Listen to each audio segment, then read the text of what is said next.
अजीज दोस्तों नमस्कार। अजीज दोस्तों, पाकिस्तान की आर्मी से बलोच संभाले नहीं जाते थे, लेकिन अब पख्तून जो कि रिवायती तौर पे पंजाबी आर्मी के पार्टनर होते थे, वो अब पाकिस्तान आर्मी के खिलाफ खड़े हो गए हैं। आपको याद होगा कि पख्तून 47 के बाद पाकिस्तान की आर्मी के दूसरे बड़े कंपोनेंट थे और हैं भी। पंजाबी आर्मी के बाद पख्तून सबसे ज़्यादा होते थे। पहला मार्शल लॉ भी अयूब खान पख्तून ने लगाया था, याया खान भी पख्तून था। इसके अलावा पख्तून में सबसे ज़्यादा जनरल आए हैं पंजाबी जनरलों के बाद, और ये पार्टनर इन क्राइम रहे थे। फॉरेन सर्विस में भी बहुत पख्तून थे। 79 की वॉर जब शुरू हुई अफ़गानिस्तान में, उसके बाद पख्तूनों ने यह समझा कि पाकिस्तान की आर्मी पख्तूनों के लिए, अफ़गानों के लिए लड़ी है। देखें, मंजूर पश्तीन से सवाल हुआ अभी कि आपका अफ़गानिस्तान से क्या ताल्लुक़ है, तो उसने कहा जब अंग्रेज़ों ने ड्यूरेंट लाइन खींची थी ना, उससे पहले हम सब अफ़गान थे। सारे पख्तून अफ़गान थे, इंडियन नहीं थे। जो ये पख्तून बेल्ट के हैं, जो आधा बलोचिस्तान पख्तून है, जो केपी है, फाटा है, उन्होंने कहा ये सब हम अफ़गान थे। तो हिस्टोरिकली हमारा देश अफ़गानिस्तान है, पाकिस्तान नहीं है। तो ऑब्वियसली 79 में जब पाकिस्तान आर्मी ने डॉलर्स के लिए एक पख्तून अफ़गान जंग शुरू की, तो पख्तून ये समझ बैठे थे कि ये हमारे अफ़गानियों को, पख्तूनों को सोवियत यूनियन से बचाने के लिए पैदा हुए हैं, शुरू हुए हैं। असल इनको 9/11 के बाद कहानी का अंदाज़ा हुआ तालिबान को, पाकिस्तान के पख्तूनों को, कि ये तो सीधा सीधा डॉलर का गेम है। जब 9/11 के बाद अमेरिका ने अफ़गानिस्तान पर चढ़ाई की, तो मुशर्रफ की किताब मौजूद है, जिसमें मुशर्रफ की किताब यहीं पड़ी हुई है, जिसमें उसने कहा है कि मैंने डॉलर्स के लिए, ये किताब इधर ही पड़ी है, मैंने डॉलर्स के लिए अफ़गानियों और पाकिस्तानी पख्तूनों को अमेरिका के हवाले किया। तब जाके एहसास हुआ, ये एहसास बढ़ता गया, और आज पख्तून इस फैसले पे आ गया है कि ये पाकिस्तान पंजाबियों की कंट्री है, सिर्फ पंजाबी। इसमें सराइकी भी कॉलोनी है, हज़ारा भी कॉलोनी है, पख्तून भी कॉलोनी है, बलोच, सिंधी सब कॉलोनी है। तो आज ये निकल पड़े हैं। मंजूर पश्तीन ने ऐलान किया कि हम ग्रैंड जिरगा बुलाएंगे, जिसमें सारे पख्तून बैठ के फैसला करेंगे कि आगे क्या करना है। तो जब ग्रैंड जिरगा बुलाने का ऐलान किया, तो 9 अक्टूबर को पाकिस्तान आर्मी ने क्रैक डाउन किया और काफ़ी पख्तून मार दिए, जिससे फिर पख्तूनों में रेजेंटमेंट आया और पख्तूनों ने कहा कि हम तो ग्रैंड जिरगा करेंगे। पाकिस्तान ने पीटीएम को बैन कर दिया। पीटीएम को बैन कर दिया तो और ज़्यादा वो हुआ। अवामी लीग को बैन किया था तो बांग्लादेश बना था। बलूचिस्तान की पार्टियों को बैन किया तो बलूचिस्तान आज़ादी के करीब है। अब पख्तून, तो पख्तून इनके हाथों बिल्कुल निकल गया। ऐसे में पीटीआई, जो कि पॉलिटिकली केपी में रूल कर रही है, पख्तूनों की नुमाइंदा जमात है 11-12 साल से, उसके सीएम जाके खड़े हो गए। अब अली अमीन गंडापुर का कुछ सस्पिशियस किरदार है सब चीज़ों में। हम देख रहे हैं कि वो कभी आर्मी की फेवर में चले जाते हैं, कभी इमरान खान की बात को मानते हैं, नहीं मानते हैं। अब पाकिस्तान की सरकार ने जब चीज़ें हाथ से निकलते देखी, तो फिर अली अमीन गंडापुर को होम मिनिस्टर मोहसिन नकवी ने कहा कि तुम पीटीएम से डील करो। तो अली अमीन गंडापुर ने कहा कि बिल्कुल गलत हो रहा है पीटीएम के साथ। पीटीएम को बैन करके आपने मुल्क के साथ खिलवाड़ किया है, और ये ग्रैंड जिरगा तो होगा और मैं इसका मेज़बान हूँ।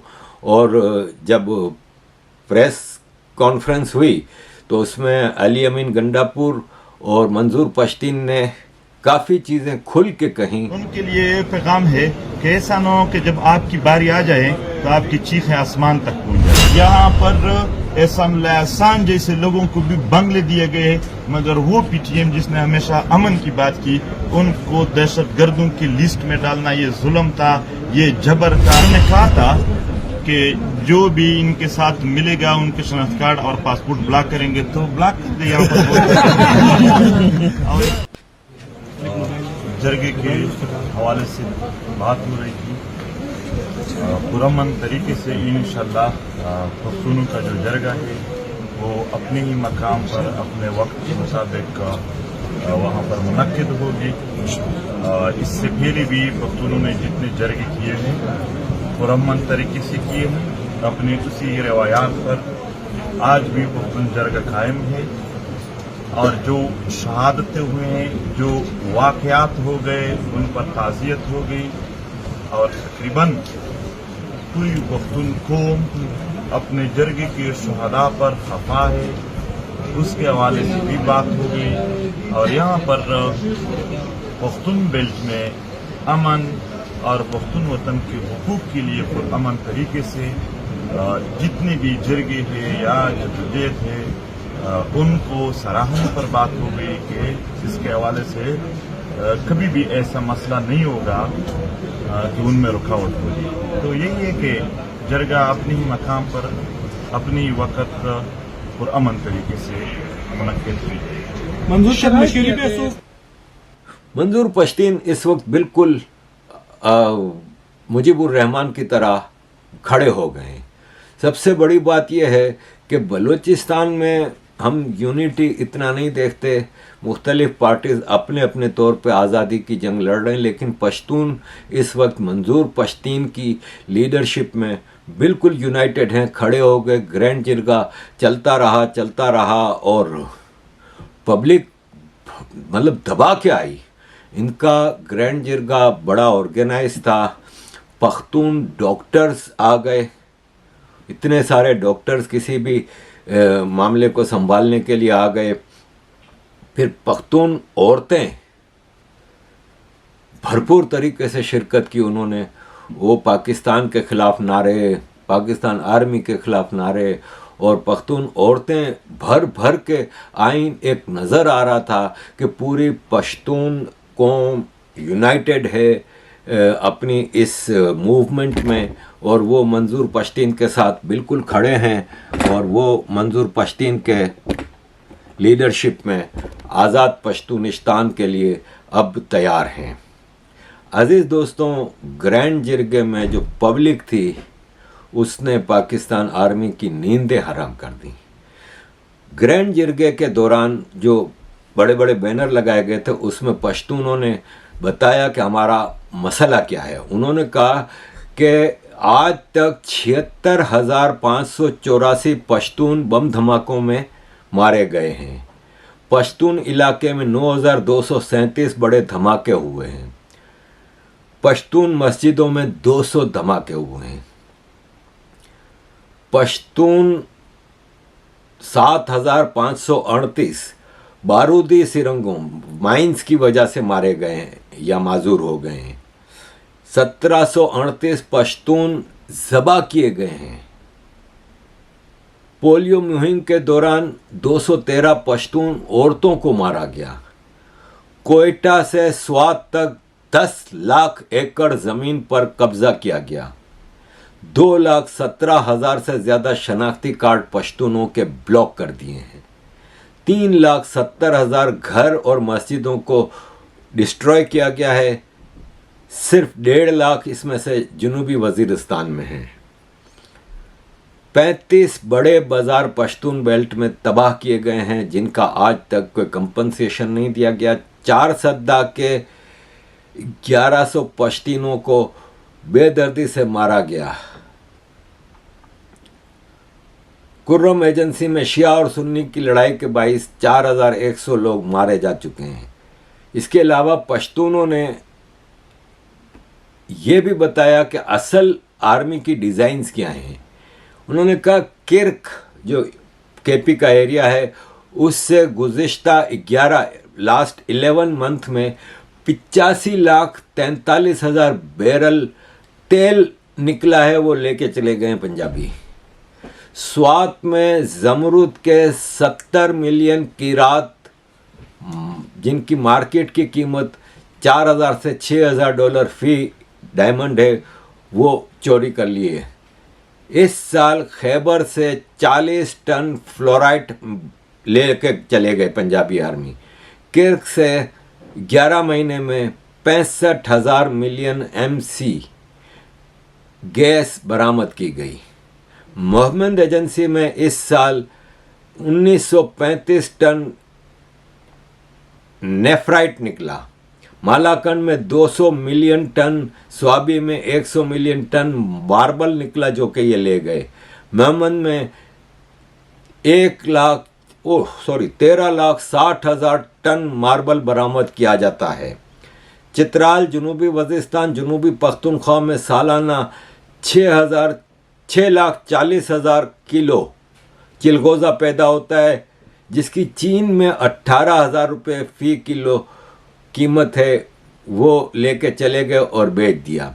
कोहाट से रोज़ाना 30,000 से 35,000 गाड़ियाँ गुजरती हैं। हर गाड़ी का किराया 80 से 450 रुपया है और इसको कंट्रोल फौजी कंपनी NLC करती है।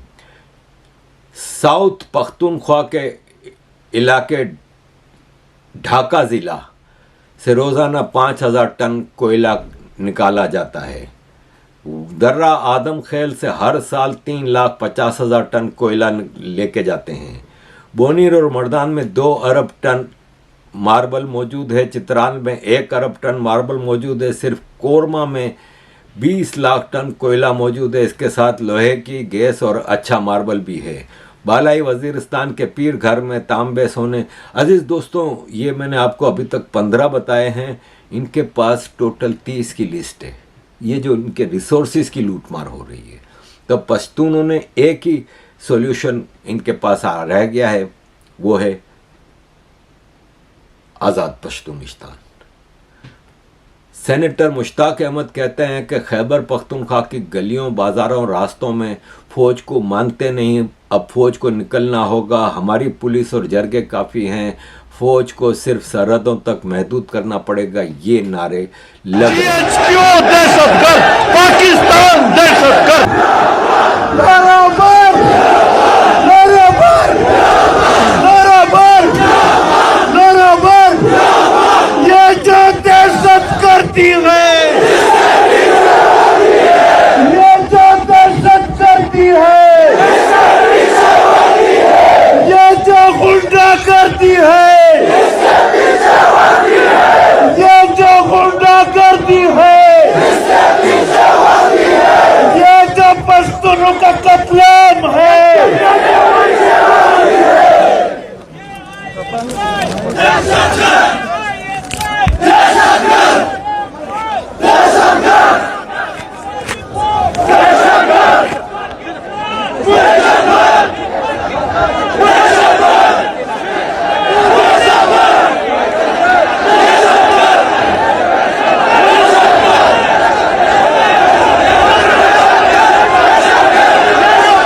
दहशतगर्द दहशतगर्द, GHQ दहशतगर्द, पाकिस्तान दहशतगर्द।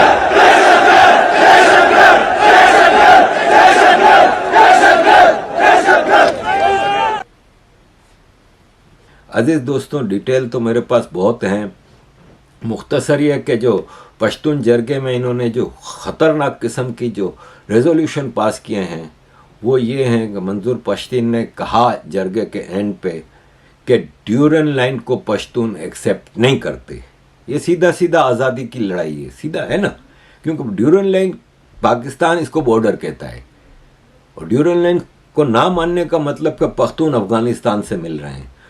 पश्तून मंजूर पश्तीन ने एंड पे ये रिजोल्यूशन दिया कि पश्तूनों को अपनी नेशनल आर्मी बनानी चाहिए 2,40,000 पश्तूनों पे, और हर ज़िले की सिक्योरिटी, हर डिस्ट्रिक्ट की सिक्योरिटी ये पश्तून नेशनल आर्मी करे। पाकिस्तान आर्मी और तालिबान को हम 60 दिन का टाइम देते हैं कि वो पश्तून एरिया से निकल जाएं। तालिबान को मंजूर पश्तीन ने कहा है कि अफगानिस्तान में स्कूलों को, लड़कियों के स्कूल खोलो। जिरगा किसी सूरत पश्तून एरियाज में पाकिस्तान के कानून जो कि GHQ ने बनाए हैं उसको नहीं मानता, और जो कानून पश्तूनों की इंटरेस्ट के खिलाफ हैं उसको हम नहीं मानते। जिरगा ने एक नेशनल हेडक्वार्टर बनाने का ऐलान किया है जहां पश्तून अपने इश्यूज वहां बैठ के हल करें, बजाय इसके कि फेडरल गवर्नमेंट या फलां गवर्नमेंट से बात करें। हर डिस्ट्रिक्ट से 1 मिलियन रुपया लिया जाएगा ताकि नेशनल हेडक्वार्टर बनाया जाए और हर फैसला वहां पे किया जाएगा। अजीज दोस्तों, इन्होंने जो जरगे के बाद रेजोल्यूशंस दिए हैं और जो बताया है कि क्या इनके मकासद हैं, वो क्लियरली बताते हैं कि अब Pashtun point of no return पे आ गए हैं। मंजूर पश्तीन कहते हैं, और उन्होंने ये भी कहा कि बांग्लादेश में, ईस्ट पाकिस्तान में बंगालियों ने 93,000 आर्मी की पतलूनें उतारी, लेकिन हम सिर्फ पतलून नहीं उतारेंगे, हम तुम लोगों की चमड़ी उतारेंगे। चीफ आर्मी स्टाफ सुन ले, DGISI सुन ले, कोर कमांडर सुन ले, बलूचिस्तान में है या खैबर पख्तूनख्वा में है, आप सुन ले। अगर यही तर्ज है जो आप लोगों ने अपनाया हुआ है, इस तर्ज के साथ पख्तून आपके साथ नहीं वक्त गुजारेंगे, नहीं रहना चाहेंगे, ऐसा नहीं चलेगा। हम गुलाम है, आप तारीख देख ले। फिरंग आया था हमारे सरजमीन पर, औरंग आया था, बड़े बड़े ताकतवर आए थे, उन्होंने इस सरजमीन पर कब्जा तो किया था, मगर उनका अंजाम देख लो कि आज वो हमारे सरजमीन को दूर से भी नहीं देख सकते हैं। लिहाजा हमें किसी और शक्ल में इस्लामाबाद आने पर मजबूर न करो। और मेरे दोस्त, बेगैरतों की जिंदगी नहीं गुजार सकते हैं, हम मजबूर है। एक बार फिर कहते हैं, मजबूर किया जा रहा है हमें। सुन ले कि ये आपके फायदे में नहीं होगा, आपको बहुत नुकसान पहुंचेगा। अगर इस मुल्क के मीडिया में जुर्रत है, इनके कैंट के दरवाजे में बताऊंगा कि कौन कौन दहशतगर्द अंदर जाता है और बाहर आता है। पूरे मुल्क में ना मालूम अफराद नहीं है, सिर्फ पख्तून बेल्ट में है, और वो लोग जो हमारे हक की बात करते हैं उनको मारते हैं। वो अल्लाह अपने वतन के लिए हमारे सर भी कुर्बान है। एहतजाज की जरूरत है, एहतजाज करते हैं, मगर अगर ये जर्नल न आईन मानते हैं, न इस्लाम मानते हैं, न रवायात मानते हैं, सिर्फ बदमाशी मानते हैं, तो फिर हमारे पख्तूनों का तारीख सुनो कि बदमाशों का हम क्या हाल बनाते हैं। बंगालियानो तो दुईना पतलूनों ना बात लियो, बंगालियों ने उनके पतलून निकाले थे, पख्तून और बलोच उनके चमड़े निकालेंगे। अजीज दोस्तों, total point of no return पे आ गए हैं और अब पश्तून किसी सूरत वापसी का रास्ता नहीं देख रहे, और ये पाकिस्तान के लिए ख़तरनाक है, इसलिए कि बलूचिस्तान के जो बॉर्डर एरिया है वो है ईरान, क्योंकि अफ़गानिस्तान के साथ जो बलूचिस्तान का एरिया लगता है वो ज़्यादातर पख्तून बेल्ट है, लेकिन बलोचों का ज़्यादातर ईरान से बॉर्डर लगता है, और बलूचिस्तान को कहीं से कोई सपोर्ट नहीं है, क्योंकि ईरान भी इनको मार रहा है, पाकिस्तान भी इनको मार रहा है। जबकि पख्तूनों की कहानी दूसरी है। पख्तूनों के साथ बॉर्डर लगता है अफ़गानिस्तान का, दोनों एक ही कौम है, तो दोनों मिल के पाकिस्तान का सत्यानाश करने वाले हैं। और मैं समझता हूँ कि अब पश्तूनों का रास्ता ज़्यादा करीब है आज़ादी की तरफ, और वो बहुत तेज़ी से उसकी तरफ जा रहे हैं। इसकी सबसे बड़ी वजह यह है कि पश्तून यूनाइटेड हैं। इवन PTI के भी सारे पश्तून अली अमीन गंडापुर के साथ मिल के उसके साथ हैं। मौलाना फजलुर रहमान पश्तूनों के रिलीजियस उसको लीड करते हैं, लेकिन मौलाना फजलुर रहमान की अब पश्तून एरियाज़ में वो से नहीं रही है, ना ANP की वो से रही है, क्योंकि ANP की लीडरशिप थी। बाचा खान अब्दुल गफ्फार खान के ज़माने में स्ट्रॉन्ग लीडर थे, प्रो पश्तून थे, एंटी पंजाबी आर्मी थे। उनके बेटे वली खान एंटी पंजाबी आर्मी थे। जुल्फ़िकार अली भुट्टो के दौर में 33 मंथ्स तक उनको कैद में रखा गया था। ज़िया उल हक ने आके उनको आज़ादी दिलाई थी। तो ये है कि पश्तून वली खान के बाद कंप्रोमाइजिंग ANP के पश्तून जो हैं, वो वली खान के बाद उनके बेटे असफंदियार वली और अब तो एमल वली तो बिल्कुल आर्मी की बोली बोल रहे हैं, और अब वो बादशाह खान की ANP इस वक्त आर्मी की गुलाम बनी हुई है। तो ANP अब पश्तूनों में इतनी मतलब कबूलियत नहीं रखती, इलेक्शनों में भी इनको कोई वोट नहीं मिलता। पश्तूनों की लीडरशिप इस वक्त मंजूर पश्तीन ने डंके की चोट पे ले ली है, और सारा पश्तून इस वक्त मंजूर पश्तीन की लीडरशिप में यूनाइटेड है। मैं समझता हूँ कि बहुत जल्द हम आज़ाद पश्तूनिस्तान देखेंगे। थैंक यू वेरी मच अजीज़ दोस्तों for all your support. Kindly keep supporting.